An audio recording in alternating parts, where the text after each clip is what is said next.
আসসালামু আলাইকুম বন্ধুরা, ওয়েলকাম টু বেসিক টেক বাংলায় আপনাদের সকলকে স্বাগতম। আজকে আপনাদের দেখাবো কম্পিউটারের একদম বেসিক কাজ সহজ ভাষায়। যারা নতুন কম্পিউটার শিখতে চান তারা ভিডিওটা শেষ পর্যন্ত দেখবেন। আর এমন আরও সহজ টেক ভিডিও পেতে চ্যানেলটি সাবস্ক্রাইব করে পাশে থাকা বেল আইকনটি অন করে দিন। চলুন শুরু করি। আজকে আপনাদেরকে দেখাবো কিভাবে আপনারা ডেস্কটপে এই পিকচারের যে স্থানে এখানে কিভাবে আপনার 3D টেক্সট অথবা আপনারা যেই বেলুনগুলো দেখতে পাচ্ছেন, যেইগুলো এক পাশ থেকে অন্য পাশে যাচ্ছে, যেই বেলুনগুলো আপনারা দেখতে পাচ্ছেন বাবল, এই বেলুনগুলো কিভাবে সেট করবেন, সেভ করবেন বা 3D টেক্সটগুলো কিভাবে আপনারা সেট করবেন সেই বিষয়ে আজকে আপনাদেরকে A to Z দেখিয়ে দেব। প্রথমেই আপনাদের মাউসের রাইট বাটন ক্লিক করবেন, এরপর নিচে দেখবেন পার্সোনালাইজ, ওখানে ক্লিক করার পরে এখানে একটা অপশন আসবে, দেখবেন এই অপশনের মধ্যে আপনারা এই বাম পাশে দেখতে পাবেন যে লক স্ক্রিন। এই লক স্ক্রিনে যেতে হবে এই অপশনটাই, অথবা আপনারা এই লক স্ক্রিনে ক্লিক করার পর এখানে নিচের দিকে আসবেন। নিচের দিকে এসে আপনারা দেখতে পারবেন যে স্ক্রিন সেভার সেটিংস, অথবা আমার এখানে যেটা দেখাচ্ছে বাবলস, যেটা সিম্পলি দেখা যাচ্ছে যে বেলুনগুলো নাড়াচাড়া করতেছে। এখানে আপনাদের ওখানে প্রথমে অপশন থাকবে নন অপশনগুলো, মানে উপরে এর মধ্যে অনেক অপশনগুলো আছে দেখুন, যেমন ওই যে নন 3D টেক্সট, যেমন 3D টেক্সট এটা যদি আমি দিই তাহলে কেমন দেখাবে সিম্পলি, মানে এইভাবে উঠবে। উইন্ডোজ 10 লেখা রয়েছে এখানে, আপনারা আপনাদের নামও দিতে পারেন। আবারও আপনাদেরকে দেখিয়ে দিই কীভাবে আপনারা ওখানে যাবেন। প্রথমে রাইট বাটন ক্লিক করবেন, এরপরে নিচের দিকে এসে এরপরে আপনারা এখানে লক স্ক্রিন, এই লক স্ক্রিনে অপশনটা আসতে হবে। লক স্ক্রিন দেখুন, আপনারা এই লক স্ক্রিনে অপশনে ক্লিক করার পরে এরপরে আপনারা ভিতরে ঢুকবেন। ওখানে ক্লিক করার পরে আপনারা ভিতরে ঢুকে নিচের দিকে আসতে, নিচের দিকে এসে দেখতে পারবেন যে screen saver settings, screen saver সেটিংসের মধ্যে ক্লিক করতে হবে। এরপরে আপনারা এখানে আপনাদের অপশনগুলো পেয়ে যাবেন। এখানে দেখুন আমার এখানে বাবলস, যে বেলুনগুলো যে নড়াচড়া করতে সেটা এখানে দেওয়া আছে। এখন এখান থেকে যদি আপনি যদি কিছুই না চান তাহলে কোনো কিছুই না দিতে পারবেন, বা যদি চান আমি এখানে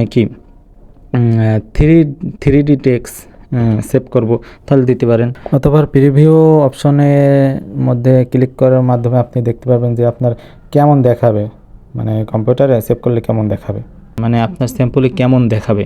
মানে এটি মূলত হলো আপনি যখন আপনার কম্পিউটার মানে কোনো কাজ বাজ করবেন না তখনই এটা ওয়ালপেপারটা এটা ভাসমান থাকবে।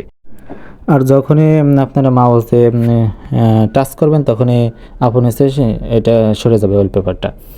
এভাবে আপনারা সহজে আপনাদের ডেস্কটপে আপনার 3D টেক্সট বা অন্য যে বিষয়গুলো এগুলো সেট করতে পারবেন। এবার আপনারা যদি সেটিংসে যান, সেটিংসে যে এখান থেকে আপনাদের এই যে উইন্ডোজ 10 লেখা ছিল আমার যে 3D টেক্সটে, এখানে আপনারা আপনাদের বিভিন্ন নাম লিখতে পারবেন, যা ইচ্ছা তাই লিখতে পারবেন, বাংলা, ইংলিশ, আরবি, যেটাই চান সেটাই আপনারা এখানে লিখতে পারবেন। যেমন আমি লিখে দিচ্ছি তানজিমটা নামটা লিখে প্রিভিউতে দেখি কেমন দেখায়। এই দেখুন এমন দেখাবে, মানে যখন আমি কোনো কাজ করব না যদি এটা সেভ করে দিই তাহলে এমন দেখাবে। এরপরে সেটিংসের মধ্যে এরপরে এর ভিতরে আরও অন্য অনেক বিষয় আছে, এটা বড় করতে পারবেন টেক্সটটা, এরপরে ছোটো করতে পারবেন। এখানে ফন্ট, কাস্টম ফন্ট আছে, আরও অন্য অনেক বিষয় আছে, কালার চেঞ্জ করতে পারবেন, এরপরে ব্যাকগ্রাউন্ড চেঞ্জ করতে পারবেন, বিভিন্ন বিষয় আছে এখান থেকে। আপনারা এগুলো সবগুলো ঘাটাঘাটি করলেই আপনারা বুঝতে পারবেন কোনটার কী কাজ। এরপরে আপনারা এই ওয়েটের যেই চিহ্নটা দেখছেন, ওয়েটের এখানে 2 লেখা আছে, এখান থেকে আপনার টাইম ফিক্সড করতে পারবেন কত মিনিট পর পর এটা চেঞ্জ হবে।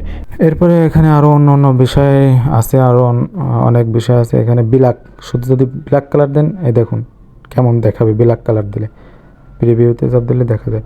এরপরে দেখতে পারবেন আরও নিচে অপশন আছে আরেকটা, অপশনটাই যদি দিয়ে প্রিভিউতে দিই কেমন দেখাবে, যেই বেলুনগুলো সেই বেলুনগুলোকে নাড়াচাড়া করছে। এরপরে নিচে আরও একটা অপশন আছে, অপশনটাই যদি আমি ক্লিক করি প্রিভিউতে দেখুন কি সুন্দর দেখাচ্ছে। এইভাবে আপনার মানে ডেস্কটপটায় যেই কয় মিনিট অপশন দেবেন সেই কয় মিনিট পর পর এটা কি আপন থেকে উঠবে। এরপরে দেখি নিচেরটা আর কি আছে, পিকচার আছে, নিচেরটায় এখানে পিকচার আছে, পিকচারও দিতে পারেন। এরপর নিচেরটায় কি আছে দেখি, নিচেরটা আছে হলো এই যে প্রিভিউতে দিলে দেখতে পারবেন যে কেমন দেখায় আপনার, মানে কেমন দেখাবে। এই দেখুন কি সুন্দর। এমনিভাবে সহজভাবে আপনারা আপনাদের থ্রি টেক্সট বা অন্যান্য যেই এইগুলো আছে ক্যালোগ্রাফি, এগুলো আপনারা কি সেট করতে পারবেন। আশা করি আপনারা বুঝতে পারছেন সকলেই।